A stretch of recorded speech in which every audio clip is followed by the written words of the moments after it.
Bismillahirrahmanirrahim. Assalamualaikum warahmatullahi wabarakatuh. Kami dari kelas IPA 1, perwakilan kelompok 1 atas nama Awalia Gusdianti, Ulia Aurelia Ivanya, Alfiana Ramadhani, Isti Triaftika Paijum, Muhammad Praja Hasra Zaman. Kami akan membahas materi tentang munculnya gerakan pembaruan dalam Islam. Gerakan pembaruan Islam adalah suatu upaya untuk menyelesaikan kontekstualisasi ajaran Islam dengan perkembangan baru yang ditimbulkan oleh kemajuan ilmu pengetahuan dan teknologi modern. Dalam bahasa Arab, gerakan pembaruan disebut dengan tajdid. Secara harfiah, tajdid berarti pembaruan dan pelakunya disebut dengan mujaddid. Istilah tajdid atau pembaruan dalam Islam baru populer pada awal abad ke-18 Masehi. Tepatnya setelah munculnya gaung pemikiran dan gerakan pembaruan Islam di Mesir sebagai imbas dari persinggungan politik dan intelektual antara Islam dengan dunia barat. Gerakan pembaruan dalam Islam yang oleh beberapa pakar disebut juga gerakan modernisasi atau gerakan reformasi Islam adalah gerakan yang dilakukan untuk menyelesaikan ajaran Islam dengan tatanan dunia baru yang diakibatkan oleh kemajuan ilmu pengetahuan dan teknologi modern. Pembaruan dalam Islam bukan berarti mengubah, mengurangi, atau menambahi teks Al-Quran maupun Al-Hadis, melainkan hanya menyelesaikan pemahaman atas keduanya dalam menjawab tantangan zaman yang senantiasa berubah, kontekstualisasi ajaran Islam. Pembaruan dalam Islam mengandung maksud mengembalikan sikap dan pandangan hidup umat Islam agar sejalan dengan semangat Al-Quran dan As-Sunnah, sebagaimana dicontohkan ulama salafus salih terdahulu. Di antara hal-hal yang mendorong munculnya gerakan pembaharuan dalam Islam, 1. Adanya sifat jumud atau stagnan yang telah membuat umat Islam berhenti berpikir dan berusaha. 2. Persatuan di kalangan umat Islam mulai terpecah belah. 3. Hasil adanya kontak yang terjadi antara dunia Islam dan Barat. 4. Pembaharuan dalam Islam berbeda dengan Renaissance dalam dunia Barat.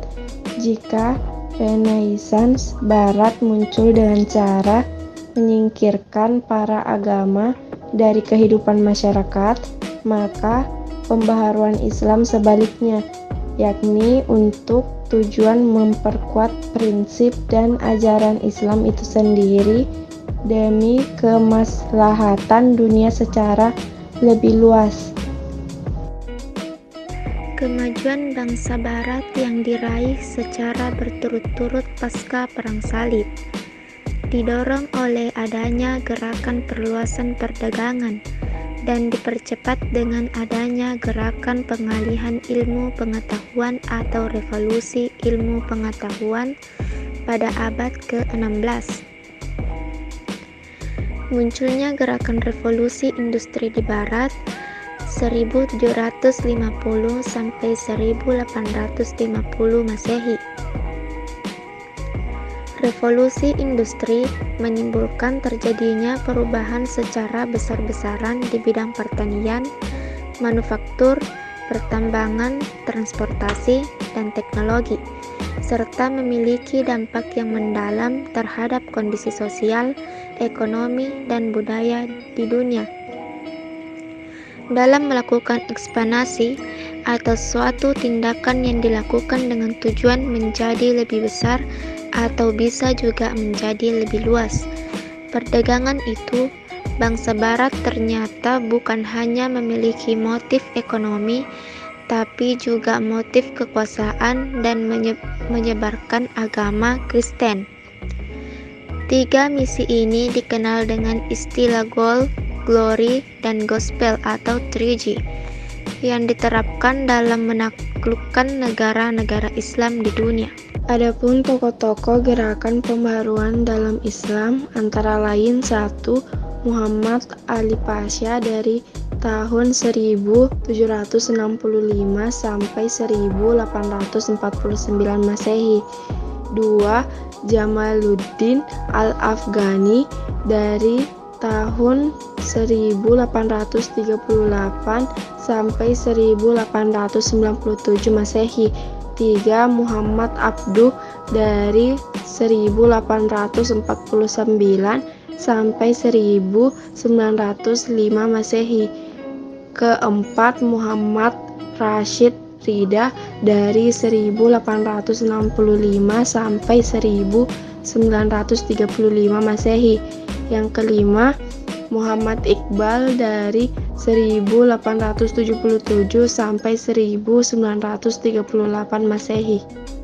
Tujuan gerakan pembaruan. 1.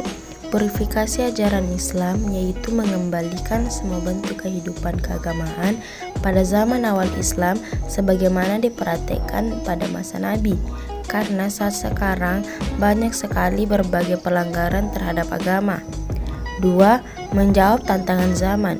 Islam yakini sebagai agama universal, yaitu agama yang di dalamnya terkandung sebagai konsep tuntutan dan pedoman bagi segala aspek kehidupan umat manusia, sekaligus bahwa Islam senantiasa sesuai dengan perkembangan zaman. Faktor-faktor pendorong gerakan pembaruan dalam Islam. 1. Tingkat ekonomi yang semakin terpuruk. 2. Rendahnya tingkat pendidikan warga masyarakat. 3. Ketidaksejalannya pemikiran antar organisasi Islam. 4.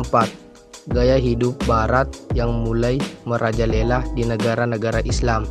5. Adanya berbagai budaya yang menyimpang dari Al-Quran dan hadis. 6. Membangkitkan kembali umat Islam dari kemerosotan yang amat parah. 7. Hasrat untuk memperoleh kekuasaan di antara kelompok tertentu yang mengatasnamakan Islam. Sekian dari kami. Wassalamualaikum warahmatullahi wabarakatuh.